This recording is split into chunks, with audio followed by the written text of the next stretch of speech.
కావాలి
హిందువుపై జరిగినటువంటి దాడిని ఖండిస్తూ భారతదేశ వ్యాప్తంగా ముఖ్యంగా వికారాబాద్ జిల్లా కేంద్రంలో ప్రారంభించినటువంటి కొవ్వొత్తుల ర్యాలీకి పెద్ద ఎత్తున అన్ని సంఘాల నాయకులు ప్రజలు వచ్చి కొవ్వొత్తుల ర్యాలీ నిర్వహించడం జరిగింది.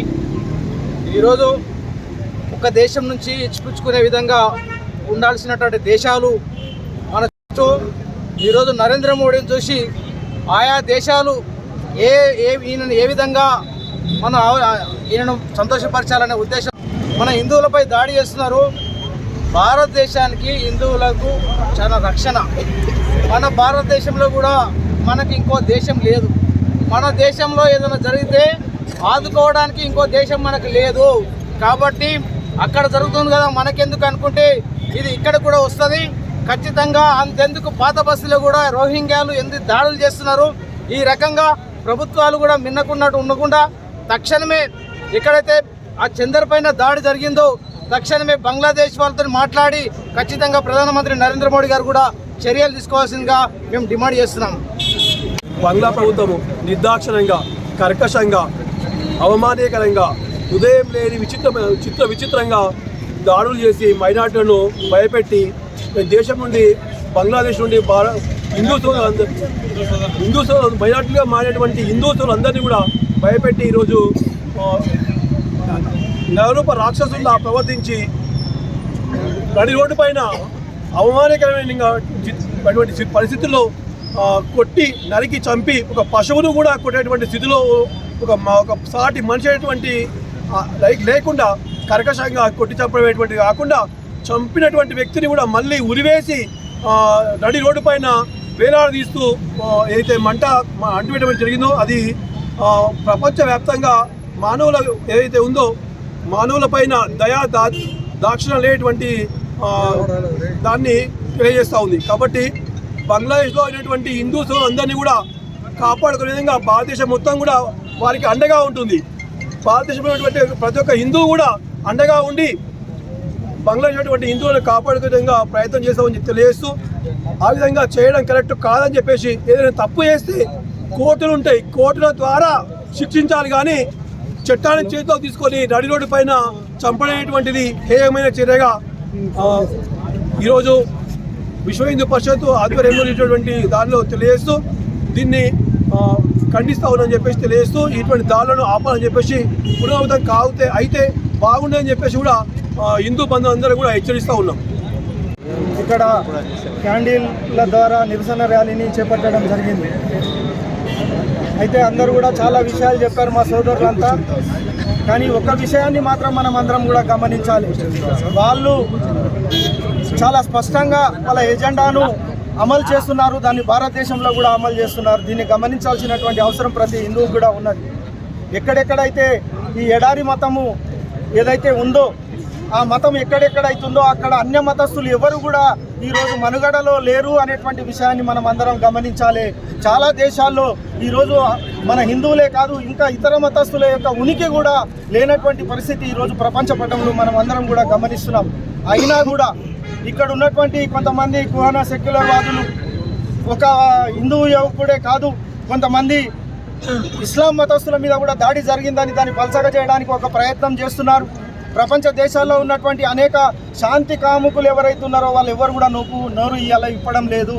భారతదేశంలో ఏదైనా చిన్న సంఘటన జరిగితే అది వ్యక్తిగతంగా వాళ్ళిద్దరి మధ్యలో జరిగిన సంఘటన అయినప్పటికీ దానిని ప్రపంచవ్యాప్తంగా దాన్ని ఒక పెద్ద గగ్గోలు పెట్టి దాన్ని అంతర్జాతీయ సమస్యగా సృష్టిస్తున్నటువంటి అనేక సంస్థలు ఈరోజు మనకందరికీ తెలుసు. చాలా వీడియోలు వచ్చినాయి. దాంట్లో చాలా స్పష్టంగా యువకుడు చెప్తున్నాడు నేను చేయలేదనేటువంటి విషయాన్ని చెప్పినా కూడా అతన్ని పోలీసులు అరెస్టు చేసినట్టు కనబడుతున్నది. కానీ అదే పోలీసులు తీసుకెళ్లి అక్కడ ఉన్నటువంటి మతోన్మాదులకు ఆ యువకుని అప్పచెప్పడం చాలా స్పష్టంగా మనం గమనిస్తున్నాం. కాబట్టి ఒక్కసారి మనం అందరం ఆలోచించాలి. అది వాళ్ళ యొక్క మతంలో ఉన్నటువంటి వాళ్ళ పుస్తకంలో ఉన్నటువంటి దాన్నే వాళ్ళు ఈ ప్రపంచంలో అమలు చేస్తారు తప్ప మనం ఎన్ని శాంతి వచనాలు పలికినా అది జరిగేది కాదనేటువంటి విషయాన్ని మనం అందరం కూడా గమనించాలి. దానికి విశ్వ హిందూ పరిషత్ కానీ మిగతా సంస్థలు ఏవైతే కొన్ని రెమెడీస్ మనకు చెప్పినాయి వాళ్ళు ఏ విధంగా ఉండాలి, మనం ఎక్కడ కొనాలి, మనం ఏ విధంగా అలర్ట్గా ఉండాలనేటువంటి విషయాన్ని మనకందరికీ కూడా అనేక మాధ్యమాల ద్వారా తెలియజేస్తున్నారు. కాబట్టి ఇక్కడ ఉన్నటువంటి హిందువులందరూ కూడా ఇకనైనా కళ్ళు తెరిచి ఆ విషయాలను గమనించి దాని పట్ల అప్రమత్తంగా ఉండాల్సిందిగా నేను విజ్ఞప్తి చేస్తున్నాను. శ్రీరామ్ అందరికీ ఇవాళ ప్రపంచవ్యాప్తంగా హిందువులందరూ కూడా నిరసన కార్యక్రమం చేపడతా ఉన్నారు. ఇది నిజంగా చాలా బాధాకరమైనటువంటి దినాలు ఇవన్నీ కూడా. ఎందుకంటే గత ఆగస్టు నుంచి చూస్తే బంగ్లాదేశ్లో ఎన్నో రకాలైనటువంటి దాడులు జరుగుతూనే ఉన్నాయి, నిరంతరం జరుగుతూనే ఉన్నాయి. నేనొక హిందూ ఎప్పుడు ఎక్కడి నుంచి ఏ మూల నుంచి ఏ వార్త వస్తుందో అనేటటువంటి ఒక భయంలో జీవిస్తున్నటువంటి పరిస్థితి వాళ్ళు ఉన్నది. ఎందుకంటే ఈ సంవత్సర కాలంలో మేము ఎన్ని ధర్నాలు చేసినాము, ఎన్ని ర్యాలీలు చేసినాము, ఎన్నిసార్లు నిరసన పత్రాలు అందజేసినాము, ఎన్నిసార్లు ఆవేదన వ్యక్తం చేసినాము, ఎన్నిసార్లు మీడియా ముందుకు వచ్చి మాట్లాడుతున్నామో మాకే తెలియనటువంటి పరిస్థితి వాళ్ళ ఉన్నది. కాబట్టి హిందువుల పరిస్థితి ఏంటి అనేటటువంటిది ఒక అగమ్య గోచరంగా అనిపిస్తూ ఉంది. ఇక్కడ ఒక్క విషయం అర్థం చేసుకోవాలా, దేశం మొత్తము కూడా ఇవాళ నిరసనలు తెలియజేస్తుంది. జరిగినటువంటిది దారుణమైనటువంటి సంఘటన, ఒక నరమేధంగా చెప్పొచ్చు. పెద్దలు చెప్తున్నారు, చాలా మంది విశ్లేషకులు చెప్తున్నారు ఇది ఒక నరమేధం లాంటిది అనేటటువంటిది. కాబట్టి అట్లాంటి సంఘటనకి ఇది తప్పండి, ఇది జరగద్దండి, హిందువులకి ప్రొటెక్షన్ ఇవ్వండి. అక్కడ దేశంలో బంగ్లాదేశ్లో హిందువులు మైనారిటీలు అండి, వాళ్ళని కాపాడుకునేటటువంటి బాధ్యత ఆ ప్రభుత్వం పైన ఉన్నది అని చెప్పడం కూడా తప్ప. వాళ్ళు చూడండి, ఢిల్లీలో ఉండేటటువంటి బంగ్లా యొక్క దౌత్య కార్యాలయం ముందు వెళ్ళి నిరసన తెలపడం అనేటటువంటి జరిగింది విశ్వ హిందూ పరిషత్ ఆధ్వర్యంలో. ఇమ్మీడియట్గా వచ్చినటువంటి స్టేట్మెంట్స్ ఏమున్నాయి అంటే భారతదేశంలో ఉండేటటువంటి ప్రభుత్వాలు ఈ దౌత్య కార్యాలయాలపైన ఎట్లాంటి దురుద్దేశాన్ని ప్రకటిస్తున్నాయి, వాటి యొక్క భద్రత విషయంలో ఎంత నిర్లక్ష్యంగా వ్యవహరిస్తున్నామో అంత మేము గమనిస్తున్నాము అనేటటువంటిది బంగ్లాదేశ్ నుంచి వచ్చినటువంటి మెసేజ్. అంటే ఇంత ఇమ్మీడియట్గా అంటే చెప్పినటువంటి విషయానికి ప్రతిస్పందన కూడా తెలిపితే దాని పరిస్థితి ఇట్లా ఉన్నటువంటిది అనేటటువంటి విషయం తెలియజేస్తుంది. ఇక్కడ ఒక విషయం అర్థం చేసుకోవాలి, భారతదేశము చాలా శాంతివంతమైనటువంటి దేశం. హిందూ అంటే ఇవాళ బొట్టు పెట్టుకుంటోళ్ళు, గాజులు పెట్టుకుంటోళ్ళు, పూజలు చేసేటోళ్ళు, హోమాలు చేసేటోళ్ళు, సనాతన ధర్మం అనేటటువంటి విషయం కాదు. ఇవాళ మేము ఏం చెప్తున్నామంటే హిందూ అంటే ఎవరు అంటే చట్టాన్ని అమలు చేయడంలో ముందున్నటువంటి వాళ్ళు, చట్ట విరుద్ధంగా మనం పని చేయొద్దు అనేటటువంటి ఒక భావన కలిగినటువంటి వాళ్ళు, చట్టానికి విరుద్ధంగా ఒక రకమైనటువంటి ఊహ కూడా మనసులో రానటువంటి వాడు ఎవడన్నా ఉన్నాడంటే హిందూ. అంటే హిందువులు ఈ ప్రపంచంలో ఈ దేశంలో ఉన్నంత కాలమే మిగిలినటువంటి వాళ్ళందరూ కూడా శాంతిగా జీవిస్తారు. ఇవాళ ఏదైతే దీపు చంద్రపైనటువంటి జరిగినటువంటి అఘాయిత్యం ఉందో అది నిజంగా చాలా ఎంత దుర్మార్గమైనటువంటి చర్య. మరి దీని మీద ఐక్యరాజ్య సమితి యొక్క హ్యూమన్ రైట్స్ కౌన్సిల్ ఏం చేస్తూ ఉన్నది? ఇప్పటివరకు ప్రతిస్పందన లేదు. వాళ్ళు ఇక్కడ జరుగుతున్నటువంటి ఇవాళ మేము చేసినటువంటి ఢిల్లీలో జరిగినటువంటి ఒక నిరసనకి ఇమీడియట్గా రియాక్ట్ అయ్యిండ్రు. వాళ్ళ దేశంలో ఏమవుతుందో వాళ్ళకి తెలియదు. వాళ్ళ దేశంలో ఇక్కడ ఉండేటటువంటి ఈ మీడియా మిత్రులకి కూడా భద్రత లేదు, భావ స్వాతంత్ర్యానికి కూడా భద్రత లేదు. అక్కడ ఉండేటటువంటి మీడియా ఛానల్స్ మీద కూడా అటాక్ జరిగినాయి బంగ్లాదేశ్లో. ఇంత దుర్మార్గమైనటువంటి చర్యలు బంగ్లాదేశ్లో జరుగుతున్నాయి. హిందుత్వానికి పూర్తి వ్యతిరేకంగా అక్కడ చర్యలు చేస్తూ ఉన్నారు. అక్కడ ఉండేటటువంటి మైనారిటీలకు భద్రత లేదు. దీని పరిణామం ఇక్కడ జరగాల. భారతదేశంలో ఉండేటటువంటి రోహింగ్యాలపైన ఇమ్మీడియట్గా చర్య తీసుకోవాలి. ఇక్కడ ఉండేటటువంటి వాళ్ళని సవతి ప్రేమ చూపిస్తూ, హిందువుల పైన సవతి ప్రేమ చూపిస్తూ వాళ్ళకి ఆధార్ కార్డులు, వాళ్ళకి రేషన్ కార్డులు ఇస్తూ వాళ్ళని భద్రంగా ఇక్కడ కాపాడుతూ ఉన్నారు. దీని పరిణామం అనేటటువంటిది భవిష్యత్తులో ఇక్కడ హిందువులు మైనారిటీగా మారితే పెద్ద ఆశ్చర్యంగా ఏమీ లేదు. కాబట్టి ఇవన్నీ దృష్టిలో పెట్టుకొని ఇమ్మీడియట్గా బంగ్లాదేశ్లో హిందువులకు వ్యతిరేకంగా జరిగేటటువంటి దుశ్చర్యలన్నీ ఆగాలి. లేదు అంటే ప్రపంచమంతా కదులుతుంది, ప్రపంచంలో ఉన్న యావత్ హిందూ సమాజం కదులుతుంది.